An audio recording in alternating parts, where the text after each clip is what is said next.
Abra sua Bíblia em Hebreus 12, 24. Hebreus 12, 24. Olha que poderoso. Hebreus 12, 24. Diz o seguinte: e a Jesus, o mediador da nova aliança, e ao sangue da aspersão que fala. Irmão, você já viu o sangue falar? Mas o sangue de Cristo fala, ok? Está dizendo assim, ó, o sangue da aspersão que fala coisas superiores ao que fala o próprio Abel. Então, eu quero te falar, está dizendo que o sangue de Cristo fala coisas superiores. Então, o sangue fala, o sangue clama. Você precisa agora entender o que eu vou te falar. E eu vou pegar aqui Gênesis 4 rapidinho, com pano de fundo. Diz que o sangue de Cristo fala coisas superiores àquilo que o sangue de Abel fala. Pastor, o que quer dizer isso daqui? Então vamos lá. Você conhece a história de Caim e Abel, sim ou não? Conhece a história de Caim e Abel. Então vamos lá. O que aconteceu com Caim e Abel? Caim e Abel separaram uma oferta. Caim separou do fruto da terra uma oferta. Abel pegou da gordura dos seus animais. Então, o tipo de oferta foi diferente. A palavra de Deus diz que Deus se agradou da oferta de Abel. Então, Deus aprovou a oferta de Abel. Agora, eu quero te dar alguns princípios aqui, só para você entender mais ou menos o porquê. Quando Adão e Eva pecaram, quando o homem pecou, eles perceberam que eles estavam nus. E aí, o que eles fizeram? Cozeram folhas de figueira e se cobriram com folhas de figueira. Quando Deus entra no negócio, o que Deus faz?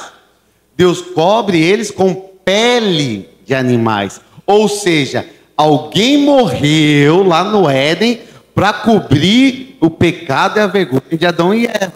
Parece que você conhece quem é esse que morreu lá? Cristo já tinha sido... Está dizendo que Cristo ele foi morto antes da eternidade. Então, presta atenção, irmão, em algo aqui. Talvez, eu creio que Adão e Eva contou para os seus filhos. Caim e Abel falou, ó, quando a gente pecou, Deus entrou na história, Deus matou um animal e nos cobriu com pele de animais. Por quê? A palavra de Deus diz que sem derramamento de sangue, não há remissão de pecado. Então, a oferta aqui de Abel foi oferta de sangue.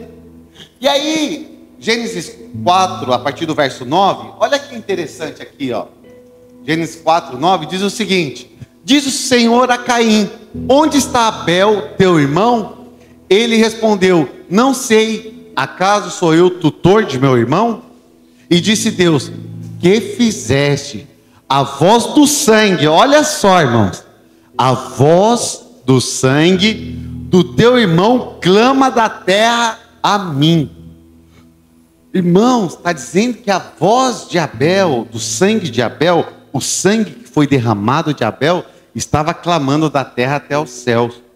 Agora, o que acontece? Os dois foram cultuar o Senhor. Só que Deus aceitou a oferta de um e não aceitou a oferta do outro. Pastor, como que você sabe que Deus... Como que será que foi isso, que Deus aceitou a oferta de um ou não? Toda vez que você colocasse uma oferta para Deus, em vários textos, o que acontecia? Fogo do céu descia e consumia o holocausto, consumia a oferta. Eu queria que deve ter o fogo do céu que pegou a oferta de Abel, Caim olhou, ficou chateado. O que Caim fez? Foi e matou o seu irmão. Ele acabou matando o seu irmão. Primeiro homicídio. Acabou matando o seu irmão. E aí está dizendo aqui que agora o sangue de Abel está clamando. O que o sangue de Abel clama, irmãos? Justiça, vingança.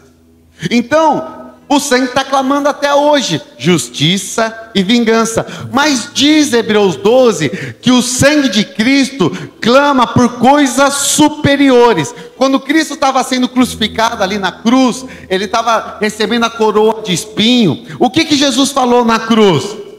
Pai, perdoa-lhes, eles não sabem o que fazem. Então, enquanto o sangue de Abel clama por justiça, O sangue de Cristo clama por perdão. Eu quero declarar: há perdão de Deus sobre a tua vida. Você é perdoado, você é amado, porque o sangue do Cordeiro agora clama por perdão sobre a minha vida e sobre a tua vida. Então presta atenção. Muitos estão vivendo uma vida ruim porque não tem revelação do quanto são amados, do quanto são perdoados.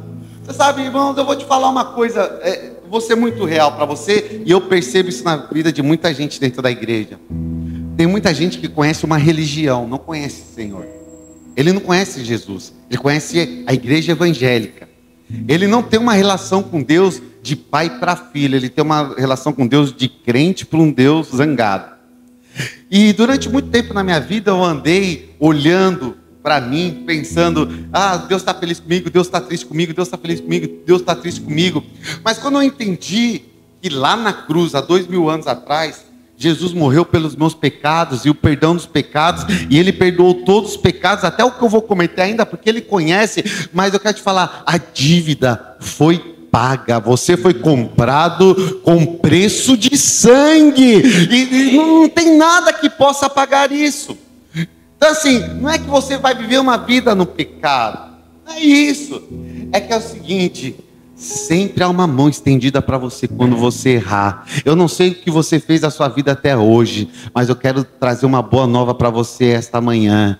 Há perdão disponível para você.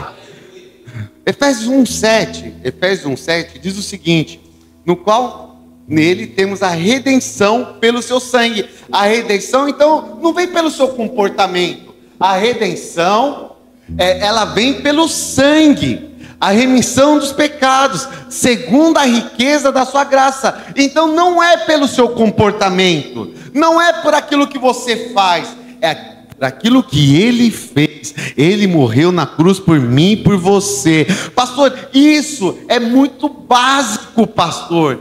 Isso é coisa de evangelismo. Não, tem um monte de crente dentro da igreja que não consegue se relacionar com Deus, porque está sempre se sentindo acusado, sempre se sentindo em falta, sempre achando que falta alguma coisa. Eu quero te falar, não falta mais nada, porque Ele cumpriu tudo que precisava cumprir. Você não tem o padrão de Deus, você não tem a excelência.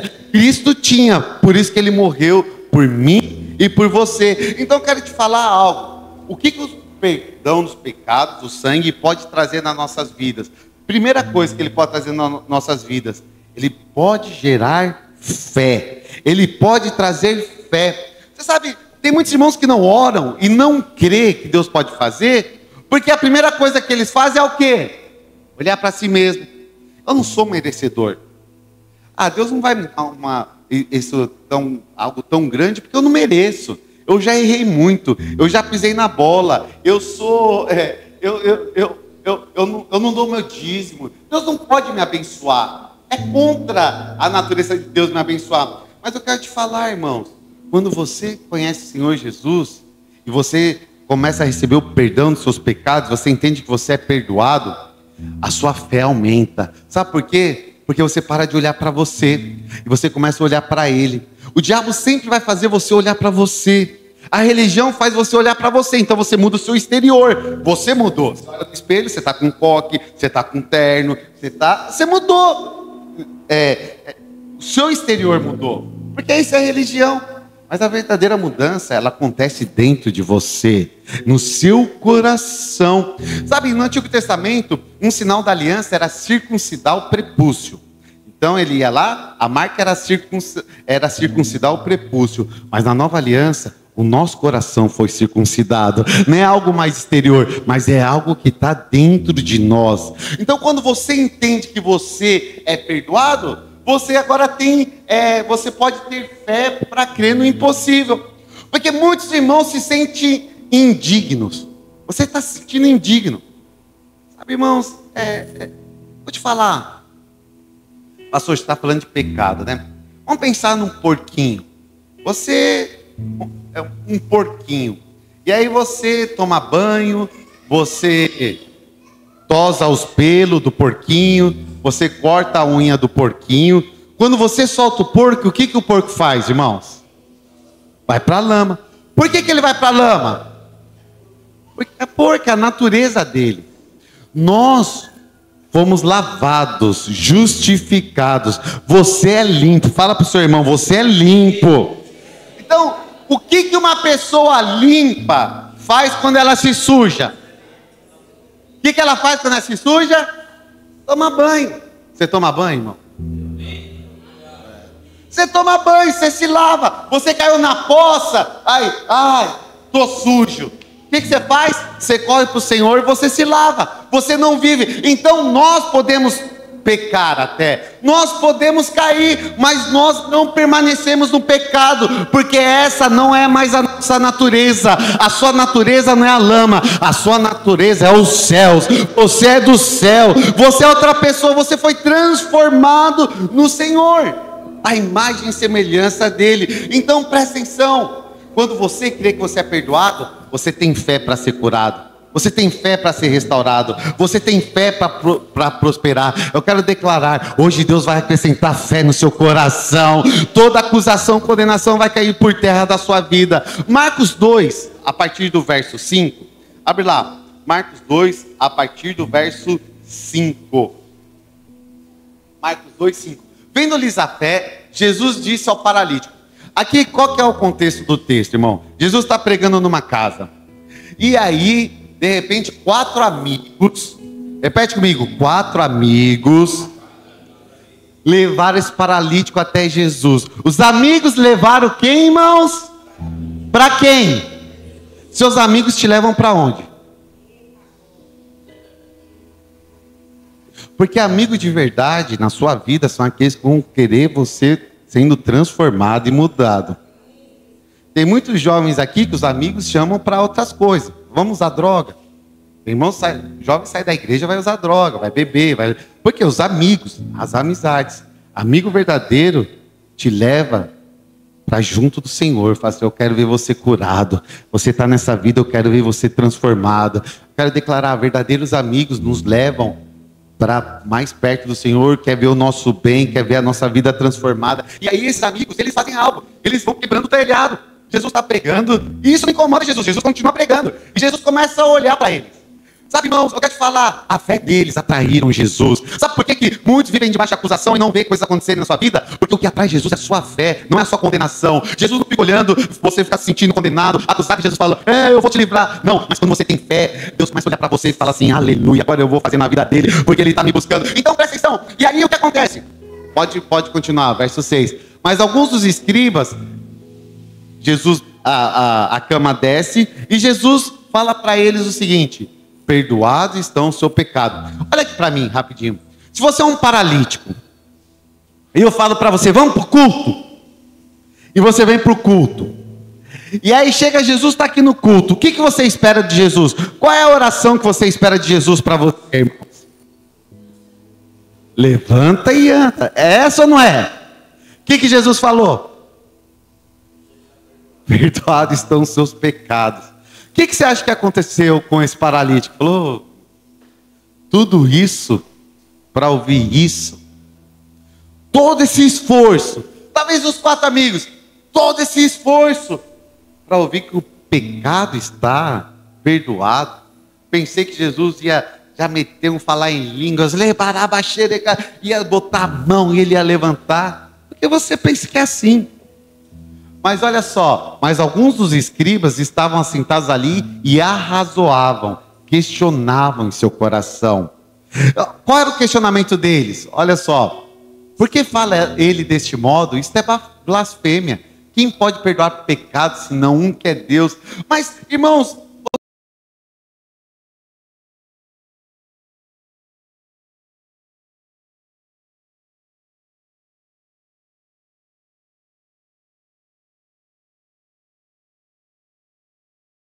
você tem que parar para pensar num negócio.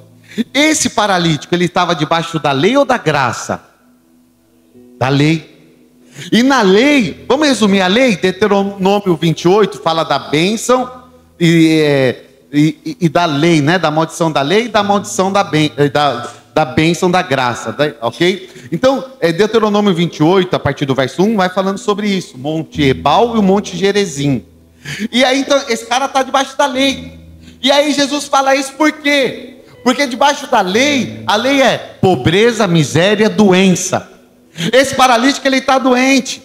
E talvez ele olha para ele e ele fala assim: eu estou paralítico por causa dos meus pais, pecaram. Eu sou paralítico por causa de uma maldição que está sobre a minha vida. Mas Jesus olha para ele e fala assim: os seus pecados estão perdoados. Eu creio que um nó aconteceu na cabeça dele. Ele falou assim: opa, peraí, eu vivi minha vida inteira pensando que eu estava assim por causa de pecado, de maldição, e agora ele está falando que eu estou perdoado.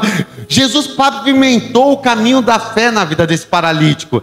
E aí ele continua falando aqui, e ele vai terminar, olha o verso 8. Olha, e Jesus, percebendo logo para o seu espírito que eles assim arrazoavam, disse-lhes: por que arrazoais sobre essas coisas em vosso coração? Qual é mais fácil, dizer ao paralítico: estão perdoados os teus pecados, ou dizer: levanta-te, toma o teu leito e anda? É lógico que é dizer, é mais fácil dizer levanta e anda, mas mais difícil é falar: você está perdoado. É por isso que muitos crentes não entendem. Paralítico é aquele que não anda. Tem muitos crentes dentro da igreja paralítico, não andam, não saem do lugar, não avançam. Sabe por quê? Porque no fundo, no coração deles, há um misto de condenação e acusação. Eles não se acham dignos de servir ao Senhor. Eles não se acham dignos de fazer algo para o Senhor. E aí, então, aí ele fala assim: levanta-te, toma o teu leito e anda. Verso 10. Ora, para que saibais que o Filho do Homem tem sobre a terra autoridade para perdoar pecados, disse ao paralítico: eu te mando, levanta-te, toma o teu leito e vai para a tua casa. Na mesma hora aquele paralítico levantou. Eu quero declarar hoje: o perdão dos pecados está liberado na sua vida. Você pode sair daqui crendo, coisas novas vão acontecer na sua vida. Você pode sair daqui andando hoje, andando rumo ao prêmio da soberana vocação, ou andando rumo ao alvo do Senhor para a sua vida. Agora, então, a maldição não tem mais poder sobre a vida dele.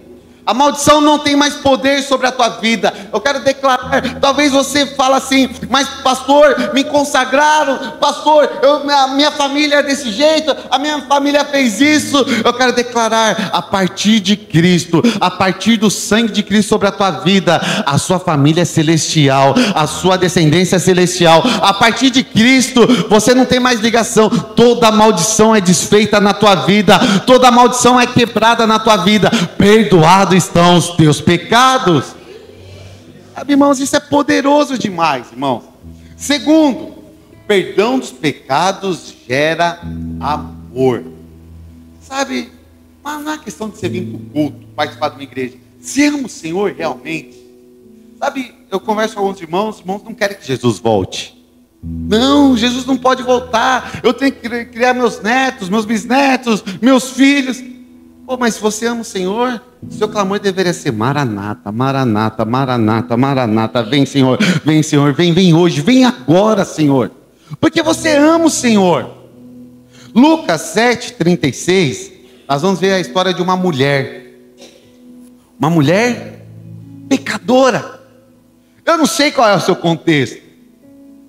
Porque assim, talvez você acha que você tem uma visão além do que você é. Tem muitos irmãos que acham demais que ele é, e na verdade ele não tem essa realidade.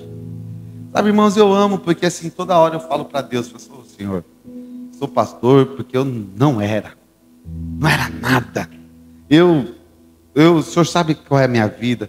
O Senhor sabe que eu não tinha nada de bom para oferecer, mas o teu amor me alcançou. E uma vez que o amor de Deus me alcançou, eu estou aqui sem reservas. Estou pronto para dar tudo para o Senhor, porque Ele me amou. Então, eu sou pastor porque Ele me amou. E aí a resposta é: eu não sou pelas minhas qualificações. Eu tenho teologia, mas não vale nada.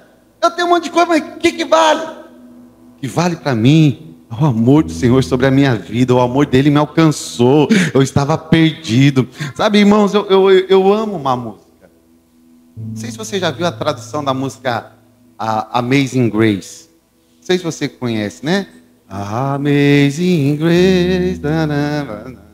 É graça maravilhosa. Quem compôs essa música era um capitão, um comandante de um navio negreiro. Antigamente se trocavam escravos por açúcar nos Estados Unidos. E esse comandante levava esses escravos até os Estados Unidos para vendê-lo e trocar por açúcar.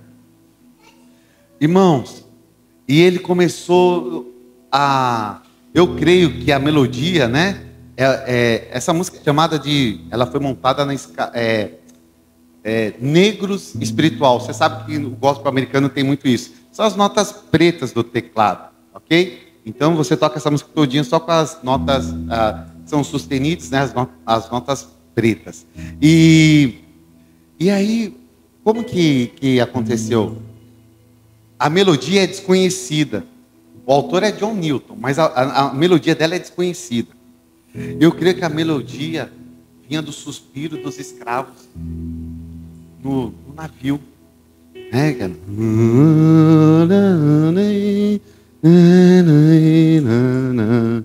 Eu acho que era um grito de suspiro, de dor. Eles estavam indo para ser vendidos. Até que um dia há um naufrágio. E aí esse capitão, ele olha para o Senhor e ele fala: Senhor, eu que fui um pecador tão grande, se a sua graça me alcançar, eu oferto minha vida ao Senhor. De repente veio uma maravilhosa luz em direção a ele. Ele foi salvo, ele foi restaurado e ele compôs essa música. Então um cara que era instrumento do inferno para vender pessoas, agora foi alcançado pelo amor de Deus. Sabe o que eu quero dizer? Não importa quem você foi, o importa é quem Ele é. E uma vez que você conhece quem Ele é, todos os seus pecados podem ser perdoados, irmãos. Todos, um por um, não importa qual seja, há perdão para todos eles. E essa mulher, ouvindo um dos fariseus para que fosse jantar com ele, Jesus, entrando na casa do fariseu, tomou lugar à mesa. E eis que uma mulher da cidade, pecadora, a Bíblia menciona, ela é pecadora. Alguns falam que é Maria Madalena, não vamos pegar a questão, mas o fato é que ela era pecadora. Sabendo que ele estava à mesa na casa do fariseu, levou um vaso de alabastro com unguento. E estando por detrás aos seus pés, chorando, regava-os com suas lágrimas, os enxugava com os próprios cabelos, e beijava-lhe os pés e os ungia com unguento. Ao ver isto, o fariseu que o convidara disse consigo mesmo: se este for a profeta, bem saberia quem e qual é a mulher que lhe tocou, porque é pecadora. A religião sempre vai falar: você não pode servir, você não é de Deus, você é muito pecador. É isso que os fariseus falavam. Continuando. Dirigiu-se Jesus ao fariseu e lhe disse: Simão, uma coisa tenho a dizer-te. Ele respondeu: dize-a, mestre. Certo credor tinha 2 devedores, um lhe devia 500 denários e outro 50. Não tendo nenhum dos 2 com que pagar, perdoou-lhes a ambos. Qual deles, portanto, o amará mais? Respondeu-lhe Simão: suponho que aquele a quem mais perdoou. Replicou-lhe Jesus: julgaste bem. E voltando-se para a mulher, disse a Simão: vê esta mulher?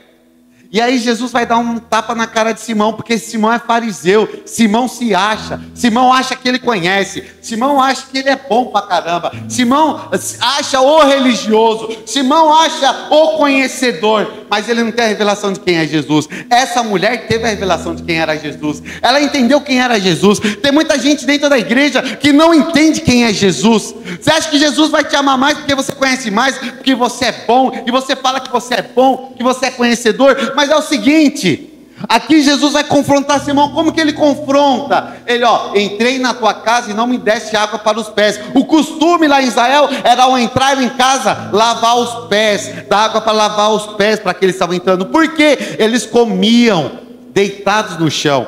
Não é uma mesa, né? Quem já comeu comida japonesa sabe, mais ou menos. Era algo que era colocado no chão, eles comiam meio que deitado. E aí o que acontece? Quando eles deitavam, o que acontecia com o pé? Ficava o pé na cara do outro irmão. E aí então se lavava os pés, era costume. Mas quando Jesus entrou na casa de Simão, Simão lavou o pé de Jesus? É humilhante isso. Aí Jesus começa a falar o seguinte: esta, porém, não lavou o pé de Jesus com água, com próprias lágrimas que caíam dos seus olhos.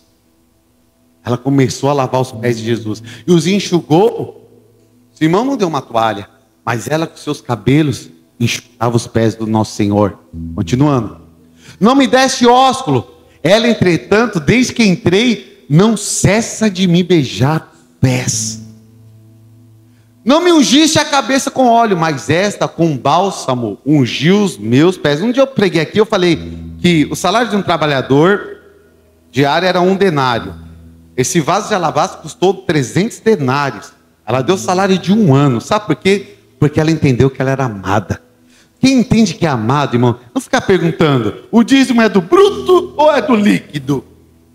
É do que eu... Não, quem ama o Senhor, ele dá tudo.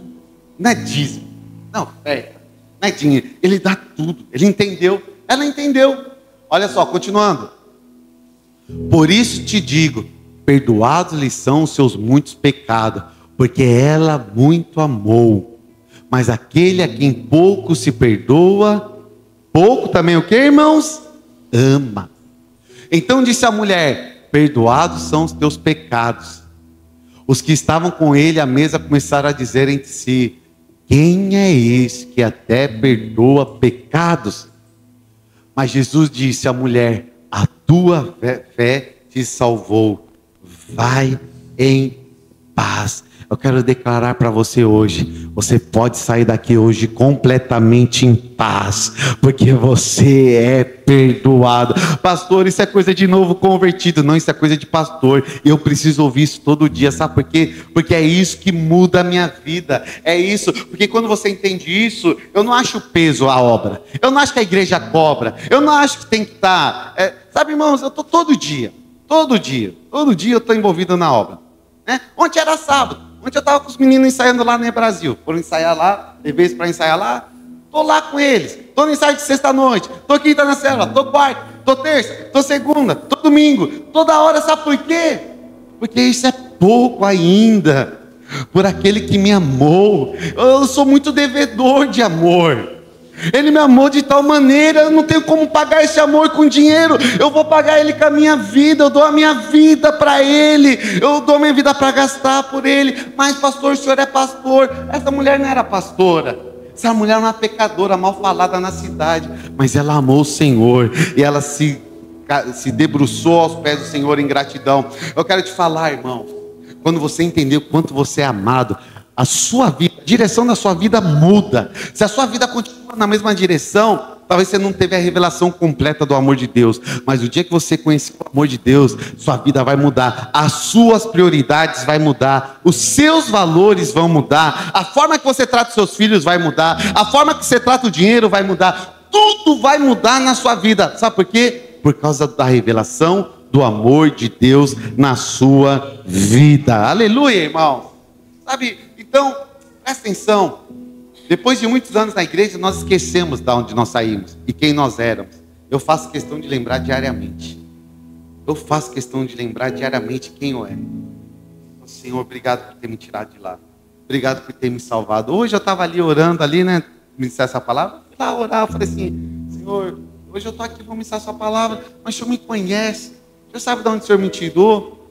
Obrigado por esse privilégio. Obrigado por essa honra, Senhor. Obrigado. Não tenho como expressar o meu amor pelo Senhor, a minha gratidão pelo Senhor. Então, quem é muito perdoado, muito ama.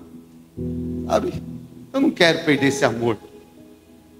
Se crescer no Evangelho é só ser uma enciclopédia bíblica, sem sentimento, eu não quero crescer. Eu quero ser como criança. Eu quero chorar.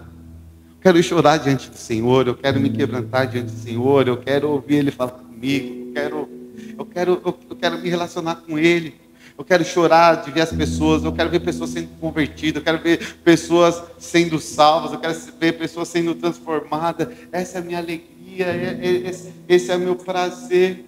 Sabe, irmãos, eu estava aqui, semana, nós abrimos célula lá no Olaria, o Casa Branca. Sabe que nós estamos célula no Casa Branca?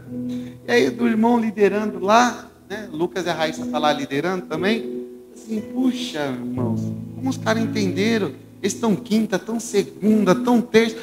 Não por estar, mas eles entenderam algo. Sabe? E eu converso com o Lucas, assim, falando dele, eu percebo coração dele é grato. É só gratidão por aquilo que o Senhor fez na vida dele. Meu irmão, aprenda a amar o Senhor por aquilo que Ele fez por você, não por aquilo que Ele pode dar para você. Hoje está cheio de gente na igreja amando o Senhor por aquilo que Ele pode dar. Se Ele me der carro, eu amo o Senhor. Se Ele me der a casa, eu amo o Senhor. Se Ele me curar, eu amo o Senhor. Não, se Ele fizer, Ele é Deus. Se Ele não fizer, Ele também é Deus. Se Ele curar, Ele é Deus. Se Ele não curar, Ele é Deus. Ele é Deus sobre toda circunstância. Ele é Deus, ponto final. Sabe, eu posso correr pobre na miséria. Eu sei que não vai acontecer, mas eu posso. Mas eu sei que Ele é Deus. Às vezes eu fico olhando assim, eu falo, puxa, eu troquei algo. Porque às vezes vem no seu coração. Eu troquei uma profissão, eu troquei tudo. Como que vai ser lá na frente? Eu vejo os irmãos edificando as vidas, sonhando coisas. Meu sonho é diário só. Meu sonho é mudar de prédio. Meu sonho é ter uma igreja maior. Meu sonho é ter mais célula. Meu sonho não é outra coisa que não seja isso. E eu falo, como que vai ser? Eu falo, Senhor, não importa. Não importa, pode chegar no meu último suspiro, sem ter nada, olhar sem ter nada. Mas eu tenho certeza que eu vou ser a pessoa mais feliz da face da terra, porque eu tenho você, eu tenho o Senhor na minha vida. Eu não fiz isso por um pastor, eu não fiz isso por uma religião, eu não fiz isso por uma placa de igreja, eu fiz isso porque eu amo, porque eu fui perdoado. E o perdão dos pecados também tem um poder de encher você do Espírito Santo de Deus. Porque qual é a maior crise do batismo no Espírito Santo? Sabe, eu lembro quando eu me converti, e tinha oração para ser, tinha culto do Espírito Santo, e tinha oração, e toda vez que eu chegava para ser orado, e o pastor falava assim, será que você é santo o suficiente? Quando ele falava isso, acabou, porque eu não era, eu tinha brigado com a pastora, eu xinguei um, eu xinguei o outro, eu falei besteira, falei assim, puxa, eu não posso mais ser batizado com o Espírito Santo, eu não posso ser. Mas quando você entende que você é perdoado, você está pronto para ser a habitação do Espírito Santo, você está pronto para receber o Espírito Santo. Tudo tem a ver com a questão da remissão dos seus pecados. Abra sua Bíblia em Atos 10, eu quero terminar aqui, nós vamos ceiar, Atos 10. Sabe, irmãos, aqui eu vou te falar algo. Aqui, o batismo no Espírito Santo não aconteceu com gente colocando a mão na cabeça, derrubando as pessoas. Não é assim não. Aqui aconteceu algo. Pedro estava pregando a palavra na casa de Cornélio, e quando ele pregava, o Espírito Santo veio sobre aquele lugar.